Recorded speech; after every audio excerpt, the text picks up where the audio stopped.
still have to sacrifice. And sacrifice is important for us.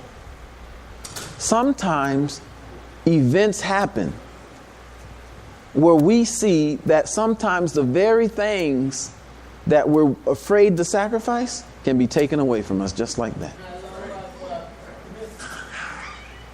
That very thing. Now look at the mercy of God. Ibrahim alayhi salatu wasalam was tasked with sacrificing his son. Now people who only see religion like first grade textbooks, they get stuck on why would he have to sacrifice his son? This is inhumane. They don't see the principle. Okay. The principle is that which you hold dearest. Are you willing to sacrifice it to please God?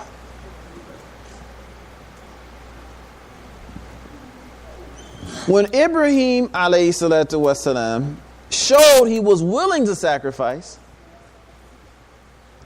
God told him he didn't have to sacrifice it. Now there was another group in the Quran that was told to sacrifice something, wasn't there? And they asked every question about it. Oh Allah, make it clear to us what color it should be. Oh Allah, make it clear to us, is it old or young? Oh Allah, make it this. And then it says when they were called, they finally, after God made it perfectly clear to them what it was they were to sacrifice, they sacrificed it, but they didn't like to sacrifice it. They sacrificed it, but you know how you do it, but you really don't want to do it? And the only reason you're doing it is because I told you to do it? Well, Ibrahim wasn't like that. Ibrahim, he gave it up. He sacrificed it to please God. Now, because he was willing to sacrifice to please God, he didn't have to sacrifice it. He got to keep it. Because God told him to sacrifice something else instead. So sometimes, brothers and sisters, if we're willing to sacrifice that thing that we hold, and it's whatever it is for you, you know what it is. You're the only one that knows what it is. If you're willing to sacrifice it, sometimes Allah will give you more than what you sacrificed. He's definitely going to give you more in the afterlife. Right? But God says, Satan threatens you with poverty. Now the first thing Allah doesn't say, but he promised you riches. What does he say? He promised you what? Forgiveness. That's the first thing he promised you. So you'll have your priorities straight. He said he promised you forgiveness, then bounty. God doesn't leave out that he's going to give you something back in this life. Yeah, but he says the first thing you're going to get is forgiveness. So Muslims, let's sacrifice now. Whatever you were going to take to sacrifice that animal, donate it. And we have designated that all the donations today are going to the victims of the flood, including those in our own community.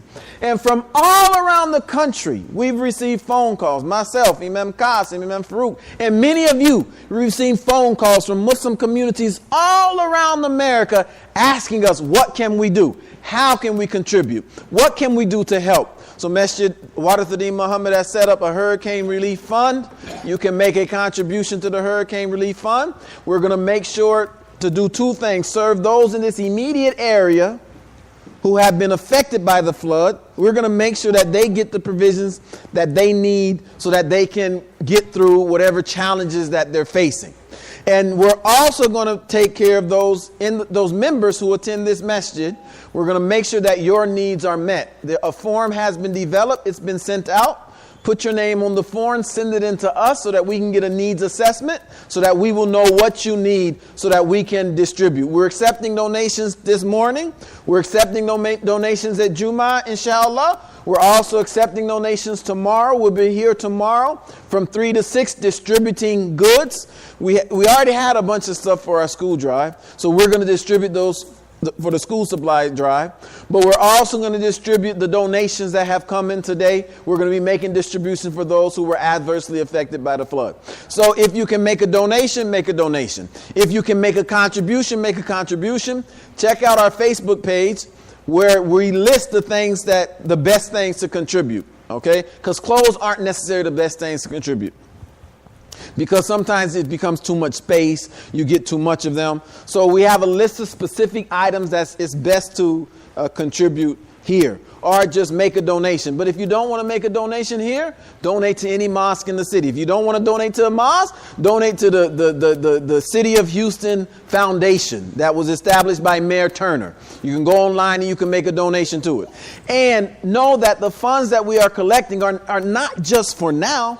We want to alleviate the immediate concerns, but we also want to establish a long-term disaster relief fund so that if Allah forbid, but we said the same thing after Ike. We said Allah forbid, but Allah allowed to happen. We said the same thing after Allison. I don't know how many of you were here on Allison. I was stuck on the freeway on Allison on I-45.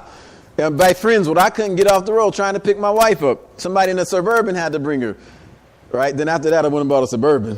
I don't have it anymore, but I did go buy a Suburban. Alhamdulillahi Rabbil Alameen. So listen, we're going to take care of the immediate task.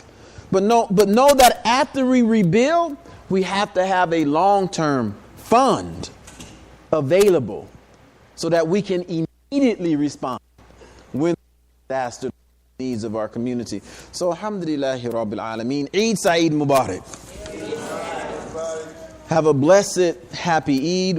We have suspended the carnival until we are able to assess what's going on here in Houston, and we're able to make a decision that best reflects the reality in our city, inshallah. So may Allah keep you safe. If you were afflicted if you were negatively affected, get in contact with us today. Let us know what your specific needs are. I think we have one donor that's going to make a very big donation. He said, just tell me what the needs are. He wants to cover all of them. He might not know how many needs we have, but that's the kind of help that we're getting. And take this time to get closer to your family, get close to your spouse, get close to your children, and get closer to one another as a community. ربنا آتنا في الدنيا حسنة وفي الآخرة حسنة وقنا عذاب النار والحمد لله رب العالمين. السلام عليكم وعيد سعيد مبارك. الله أكبر الله أكبر الله أكبر. Elijah Ahmed, do we have any announcements? Brother Elijah has some announcements.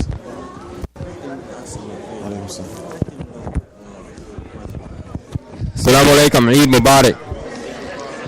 Real quick, as Imam Wazir mentioned, we're not going to have the Eid celebration tomorrow, but what we will have is a back to school supplies giveaway. You can't hear me? Okay. Assalamu alaikum.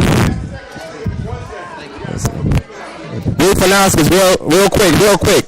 So what we are going to have tomorrow is we're going to have a school supply giveaway and a disaster relief effort that we're going to try to identify those in the community that need assistance, and we're going to try to, inshallah, provide that assistance. I'm talking too loud? Okay, that's going to be tomorrow right here in Masjid Walathuddin Muhammad from 3 p.m. to 6 p.m.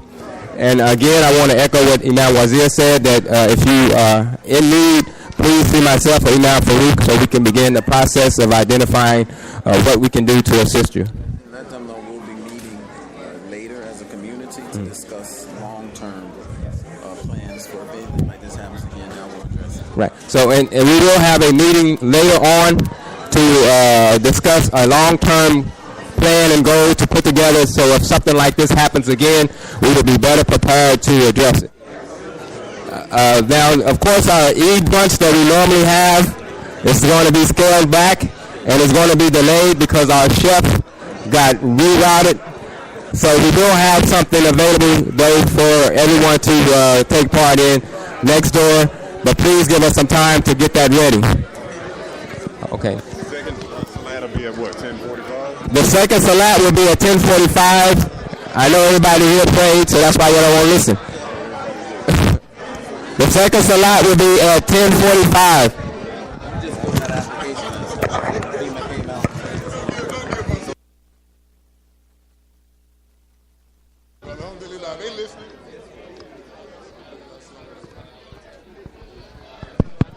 Second salat will be at 10:45.